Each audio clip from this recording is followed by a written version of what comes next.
उन्होंने आज जब मैंने डिस्चार्ज के लिए डॉक्टर साहब राउंड पर आए तो मैंने उनसे कहा डिस्चार्ज के लिए कि मेरी वाइफ को डिस्चार्ज कर दीजिए। तब उनके द्वारा कहा गया कि बाहर आइए, मुझे बाहर लेके गए और मेरा साला मेरे साथ में था, एक लोग और थे वहाँ पे। फिर कहा गया कि जो हम 4,000 रुपये दीजिए, 4 उंगली दिखा करके। डिस्ट्रिक्ट हॉस्पिटल गोंडा फोन मिलाए थे MW खान जी के पास। हाँ बताइए। सर अभी ये आपका नंबर CMO साहब से मिला, डॉक्टर रश्मि वर्मा जी से। ये सर हमारी वाइफ यहाँ पे जिला हॉस्पिटल में भर्ती हैं जी। ये एक उनका कखावर में गिल्टी निकल आई थी। हाँ। जिसका ऑपरेशन मैंने कल करवाया है। हाँ, किससे करवाया? ये डॉक्टर आनंद पांडे जी। अच्छा। तो सर मामला ये है कि जब कल उन्होंने जो जो जांचें लिखी अंदर से और बाहर से, और वो जांचें मैंने कराई। बाहर से जांच लिखी 1110 रुपये की, मैंने बाहर से नोवा वाले के यहाँ से जांच कराई, नोवा डायग्नोजिस्ट। और उसके बाद 200 रुपये मुझसे फाइल चार्ज लिया गया, उसको मैंने जमा किया। फिर 200 रुपये की मुझे राजकीय रसीद कटवानी पड़ी, उसका भी मैंने पैसा दिया, रसीद मेरे पास है। और उसके बाद जब ऑपरेशन हो गया तो डॉक्टर साहब ने कहा कि अभी 1 दिन के लिए इनको भर्ती कर दीजिए और कल इनको जॉइन कर देंगे, आज के लिए कहा गया। मैंने कहा ठीक सर, कोई दिक्कत नहीं, मैं एडमिट कर दूंगा। और उसके बाद जब ऑपरेशन कर दिया उन्होंने, उसके बाद वो मुझसे 4,000 रुपये की डिमांड कर रहे हैं। अच्छा जी, 4,000 रुपये की। तो मैंने कहा सर अब हॉस्पिटल में अगर मेरे पास 4,000 और 6,000 होता तो मैं यहाँ पे सरकारी हॉस्पिटल में काहे लाता। तो उन्होंने कहा नहीं, ये आपको जमा करना पड़ेगा, सुविधा शुल्क का अंदर देना पड़ता है ऑपरेशन थिएटर में। तो मैंने कहा ठीक सर, आप ऑपरेशन तो कराए ही हैं। उसके बाद जब उन्होंने आज जब मैंने डिस्चार्ज के लिए डॉक्टर साहब राउंड पर आए तो मैंने उनसे कहा डिस्चार्ज के लिए कि मेरी वाइफ को डिस्चार्ज कर दीजिए। तब उनके द्वारा कहा गया कि बाहर आइए, मुझे बाहर लेके गए और मेरा साला मेरे साथ में था, एक लोग और थे वहाँ पे। फिर कहा गया कि जो हम 4,000 रुपये दीजिए, 4 उंगली दिखा करके। तो मैंने कहा डॉक्टर साहब इतना पैसा मेरे पास नहीं, मेरे पास 200-300 रुपये बचा है और मैं पैसा नहीं दे पाऊंगा। तो उन्होंने जो वहाँ पे नर्स, स्टाफ नर्स हैं, उनको वो बता के गए कि इनको डिस्चार्ज मत करिएगा, अब इनको डिस्चार्ज कर लिएगा।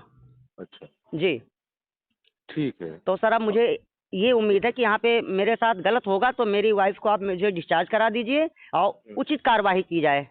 देखिए आप ये जो बातें कह रहे हैं जी, आपको इसको लिखित तौर पे देना होगा। मैं सर लिखित मैंने प्रार्थना पत्र इकट्ठा लिखा लिया है। उसके बाद मैं आपको ही देने के लिए मैंने CMO साहब से बात की, तो CMO साहब ने कहा कि आपसे बात करके उनको लिखित में रिटर्न प्रार्थना पत्र दीजिए।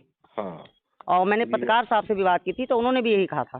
भाई ठीक है, मैं खुद कह रहा हूँ ना इस बात को आपसे। जी सर, जी सर, इस बात को मैं आपसे खुद कह रहा हूँ। तो सर आप जहाँ पे कहिए मैं चले आऊँ। और भैया तो संडे है।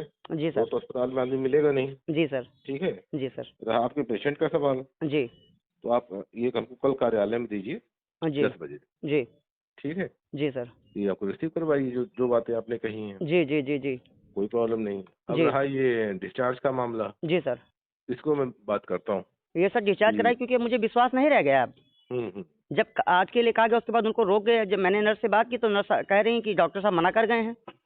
जी, और छोटा सा गिल्टी का ऑपरेशन था।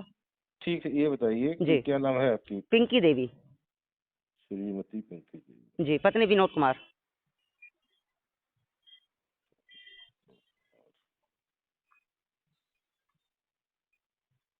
किस बेड नंबर पे हैं? हेलो, बेड नंबर कौन था बेटा? Bed number 5। बेड नंबर ये 5 है post surgical ward. Post surgical ward में है ना? जी, बेड नंबर 5। जी, ठीक है। क्योंकि जब ऐसी बात है सर तो कुछ भी कर सकते हैं यहाँ पे अब। और सर एक चीज और मैं बताना भूल गया आपको। हाँ। इनके साथ में डॉक्टर साहब के साथ में 2 लोग रहते हैं। एक है मोकलपुर का कोई, उनका मैं नाम नहीं जानता हूँ। वो पैसे के लिए बार बार मेरे पास कल लगभग उन्होंने 10 बार फोन किया और मुझे बुला करके बाहर, भैया पैसा वाला क्या हुआ क्या हुआ क्या हुआ ये कहते हैं। उसके बाद 5 फोन मेरे पास मिस कॉल भी पड़ी हुई है उनकी अभी फोन की। ठीक है। जी सर। ठीक है, ये सारी बातें जी, और नंबर सारी चीजें आप उनको कल कार्यालय में ये सब मैंने लिखित में कर दिया है और मेरे आज डिस्चार्ज करा दीजिए सर। आज डिस्चार्ज वाली बात है। वहाँ पे CMS साहब होंगे अपने आवास पर। जी, CMS साहब का नंबर है कि नहीं वहाँ पे लिखा हुआ जहाँ से नंबर लिया आपने? हाँ उनका नंबर तो है 800 से है। और कुछ जो भी है हमको जुबानी नहीं याद है। जी, तो आप उनके या तो आवास पे चले जाइए, वही कैंपस में ही रहते हैं। जी, या टेलीफोनिक बात कर लीजिए, क्योंकि अभी इस वक्त वहीं पे है और मैं बाहर हूँ। जी सर। संडे है, मैं कल रात में आया हूँ। जी जी, ठीक है, मैं मंडे को मिलूंगा आपको। जी सर।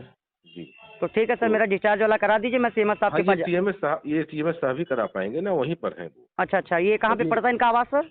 उसी पूछ लीजिएगा किसी भी वो चौकीदार से।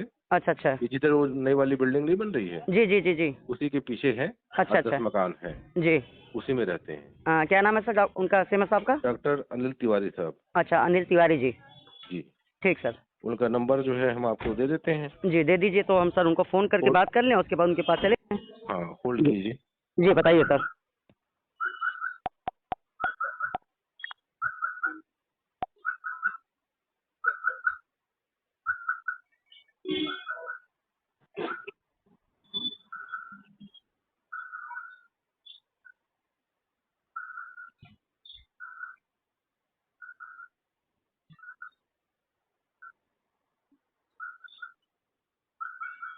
हाँ, लिखिए 96 96 707 707 717 717 03।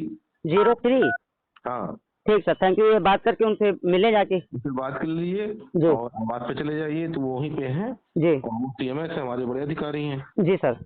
अभी आपको हो जाएगा। और ये जो कंप्लेन वाला मैटर है आप हमको दीजिए, फिर मैं 100% कार्रवाई करके आपको बताता हूँ। जी सर, कल